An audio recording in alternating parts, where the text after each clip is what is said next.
Hello everyone, आज की video में हम सीखेंगे कि एनपीवी और IRR net present value and internal rate of return क्या होता है और इसे किस तरीके से कैलकुलेट किया जाता है। तो बेसिकली जब भी आप किसी प्रोजेक्ट के अंदर इन्वेस्ट करते हैं तो आप एक्सपेक्ट करते हैं कि आपको फ्यूचर में इसका रिटर्न मिलेगा, आपको इसके कैश इनफ्लोज होंगे, आप इन पैसों से मुस्तकबिल में इस प्रोजेक्ट से कमाओगे। तो जो पैसे आप कमा रहे हो उसको आप आज के डिस्काउंट रेट पे डिस्काउंट करके प्रेजेंट वैल्यू पता करते हैं और देखते हैं कि क्या एक्चुअली मुझे इस प्रोजेक्ट में इन्वेस्ट करने से फ़ायदा हो रहा है या नहीं हो रहा। फॉर एग्ज़ाम्पल इस करंट सिनेरियो में आप देख सकते हैं हमने एक टाइमलाइन बनाई है। ज़ीरो मीन्स टुडे कि आज मैं कितना पैसा इन्वेस्ट करने वाला हूँ, तो हम हमारी इन्वेस्टमेंट को माइनस में लिखते हैं। माइनस में लिखने की वजह ये होती है कि ये पैसे आपकी जेब से निकल रहे हैं, तो मीन्स आपका जेब क्योंकि माइनस हो रहा है, इस वजह से आप अपनी इन्वेस्टमेंट को माइनस में लिखते हैं।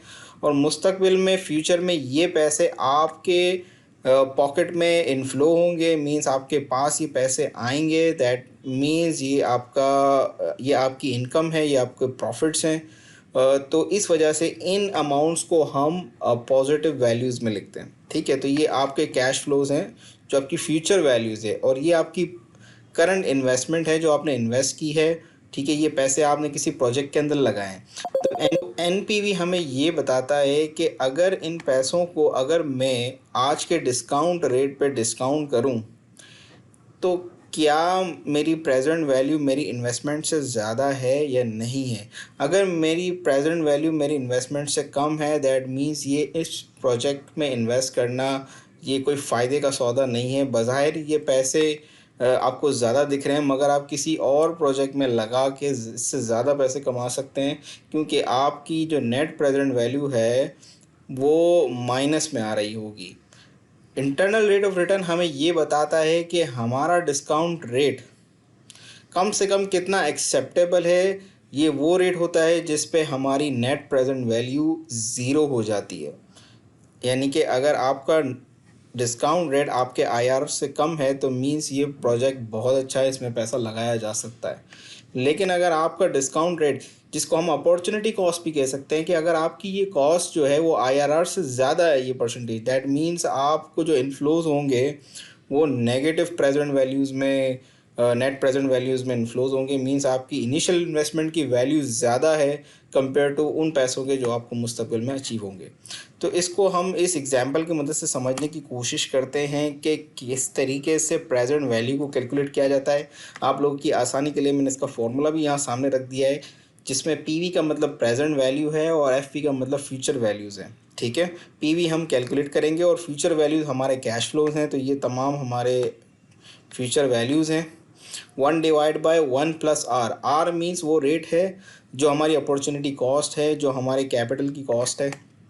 तो ये वो डिस्काउंट रेट है जिसको हमने आर से रिप्रेजेंट किया है। ठीक है, which is 5%। And N means the number of period. So ये एन आपकी ये टाइमलाइन है, ये नंबर ऑफ पीरियड है। तो लेट्स सी हम इसको किस तरीके से कैलकुलेट कर सकते हैं। तो सबसे पहले हम इक्वल का साइन लगाएंगे, क्योंकि हमें सबसे पहले फ्यूचर वैल्यू चाहिए। तो फ्यूचर वैल्यू हमारे पास ये है 25,000। फिर उसको हम मल्टीप्लाई करेंगे, उसके लिए एक ब्रैकेट ले लेंगे, 1/1 + आर। 1 + आर ब्रैकेट के अंदर है, तो इसको हम ले लेंगे 1 और आर हमारा ये है, ये रेट ऑफ रिटर्न। ठीक है, और इस सेल को हम F4 की मदद से फ्रीज कर देंगे और ब्रैकेट क्लोज कर देंगे। ठीक है, फिर इसके ऊपर हम पावर लगाएंगे और पावर के साथ हम नंबर ऑफ़ पीरियड लगा देंगे। तो ये हमारा नंबर ऑफ़ पीरियड है।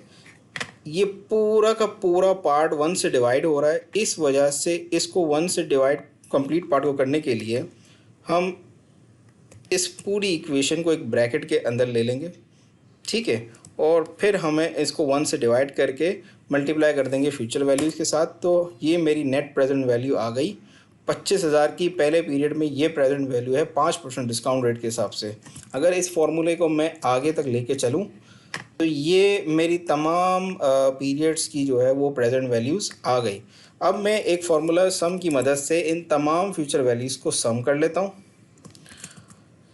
तो मेरे पास फ्यूचर में जो पैसे आ रहे हैं उसकी प्रेजेंट वैल्यू ये है।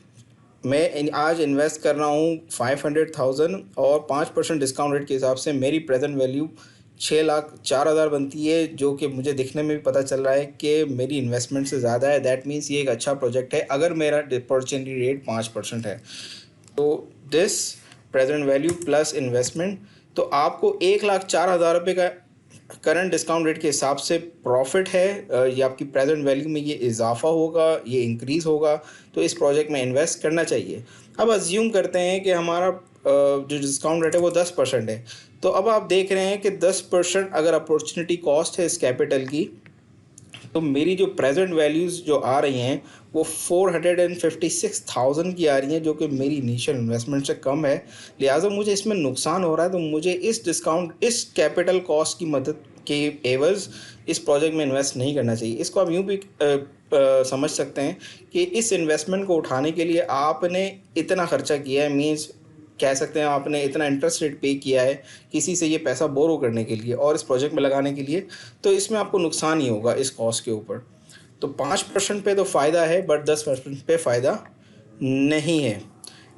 आईआरआर हम किस तरीके से कैलकुलेट करते हैं? आईआरआर हम इस तरीके से कैलकुलेट करते हैं कि हम आईआरआर का एक फार्मूला लेंगे और हमारी इस पूरी जो टाइमलाइन है इसको सेलेक्ट कर लेंगे, इन्वेस्टमेंट से लेके कैश फ्लोज तक, और ब्रैकेट क्लोज कर देंगे। और जब एंटर करेंगे तो हमारे पास आया 8.31%। तो आईआरआर हमें ये बता रहा है कि ये वो मैक्सिमम इंटरेस्ट रेट है जिसके ऊपर हम इस प्रोजेक्ट को एक्सेप्ट कर सकते हैं। मींस 8.31 से अगर मेरी वैल्यूज़ ऊपर जाएंगी तो मेरी एनपीवी हमेशा नेगेटिव आएगी, और इस वैल्यू से जब भी मेरा डिस्काउंट रेट कम होगा दैट मीन्स मेरी एनपीवी हमेशा पॉजिटिव आएगी, और इस रेट के ऊपर मेरी एनपीवी हमें ज़ीरो हो जाएगी। मीन्स जितना पैसा मैंने लगाया है उसी की प्रेजेंट वैल्यूज़, मीन्स फ्यूचर में जो प्रेजेंट वैल्यूज़ मेरी जो जनरेट होंगी फ्यूचर वैल्यूज़ के हिसाब से, वो बिल्कुल ज़ीरो करंट लेवल के हिसाब से ही होंगी। मीन्स मैं इन्फ्लेशन हो गया, मैं डिस्काउंट रेट हो गया, सबको जो है इस करंट रेट पे जो है ना वो बीट करूँगा, एक्स्ट्रा कुछ नहीं कमाऊँगा, लेकिन ये एटलीस्ट मेरा इंटरनल रेट ऑफ रिटर्न होगा। तो अगर मैं इस डिस्काउंट रेट को यहाँ पे डाल दूँ तो आप देखिए कि मेरी एनपीवी ज़ीरो हो गई। ठीक है, मेरी फ्यूचर इन्वेस्टमेंट, मेरी प्रेजेंट इन्वेस्टमेंट और मेरी फ्यूचर इनफ्लोज जो है वो उनकी प्रेजेंट वैल्यूज़ बराबर हो गई, और यहाँ पे मेरा एनपीवी जो है वो ज़ीरो हो गया। तो अब मैं इसको फिर से 5% रख देता हूँ। अच्छा, प्रेजेंट वैल्यूज़ निकालने के लिए मैं एक और फार्मूला भी आपको बताता चलूँ। अगर आपको ये फार्मूला मुश्किल लग रहा है, अगर इस तरीके से निकालना मुश्किल हो रहा है, तो एक्सेल में भी हमारे पास सहूलत मौजूद है जिसमें बिल्ट इन फार्मूलाज हमारे पास अवेलेबल हैं। तो इस लाइन को मैं कॉपी कर लेता हूँ और इन फार्मूलाज को क्लियर कर देता हूँ। सिर्फ आपके आसानी के लिए मैं बताने चला हूँ कि आप इक्वल का साइन लगाएंगे, प्रेजेंट वैल्यू लिखने के बाद आपसे ये पूछ रहा है कि रेट क्या है, तो आप बता दें ये रेट है। एन पर का मतलब होता है नंबर ऑफ़ पीरियड, तो आप इस पीरियड को सेलेक्ट कर लेंगे। ठीक है, इस रेट को आपने फ्रीज़ करना भी ज़रूरी है।